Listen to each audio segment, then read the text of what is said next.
தாவேக தலைவர் விஜயை காண பலரும் வந்தாலும் எல்லோரும் ஓட்டு போடுவார்கள் என்று சொல்ல முடியாது என பாஜகவின் மாநில தலைவர் நயினா நாகேந்திரன் தெரிவித்துள்ளார். அவருடன் நமது செய்தியாளர் வீரகுமார் நடத்திய கலந்துரையாடலை பார்க்கலாம். தமிழக வெற்றி கழக தலைவர் விஜய் திருச்சியில் அவருடைய சுற்றுப்பயண பிரச்சாரத்தை தொடங்கி இருக்கிறாரு. ஒரு பாஜக மாநில தலைவரா அதை எப்படி பாக்குறீங்க? இல்ல, அது அவருடைய கட்சி ஆரம்பிச்சு அவருடைய சுற்றுப்பயணத்தை தொடங்கி இருக்கிறார். அதை பத்தி நம்ம ஒன்றும் கருத்து சொல்ல முடியாது. அவருக்குமே வாய்ப்பு கொடுக்கல, இடத்துக்கு அனுமதி கொடுக்கல, நேரம் நிபந்தனைன்னு பல குற்றச்சாட்டை காவல்துறை மீதும் தமிழக அரசு மீதும் வச்சாங்க. இன்னைக்கு அவருடைய சுற்றுப்பயணம் தொடங்கி இருக்காரு. அது திமுக ஆட்சியில் அப்படிதான் நடக்குது. எப்படி உதாரணத்துக்கு பாத்தீங்கன்னா, திருநெல்வேலிக்கே முதலமைச்சரும் துணை முதலமைச்சரும் வந்தாங்கன்னா எல்லா இடத்துலயும் கொடி கட்டுறாங்க, போர்டு வைக்கிறாங்க, எந்த இடத்துலயும் அனுமதி கிடையாது.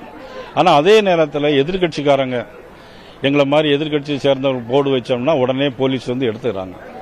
காவல்துறை வந்து ஒரு திமுக மாவட்ட செயலாளர் மாதிரி தான் எல்லா இடங்களிலும் நடந்து கொண்டிருக்கிறாங்க.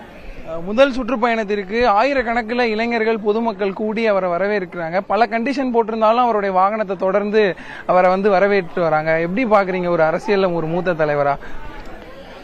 இல்ல, அது வந்து இப்போ புதுசா கட்சி ஆரம்பிச்சனால இளைஞர்கள் வருவாங்க, வேடிக்கை பார்க்கறதுக்கு நிறைய பேர் வருவாங்க.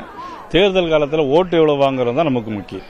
இல்ல, விஜய் ஸ்டார்ட் பண்றதை பத்தி பிரச்சனை. அதாவது இன்றைக்கு வர்றவங்க எல்லாம் ஓட்டு போடுவாங்கன்னு ஒன்றும் சொல்ல முடியாது.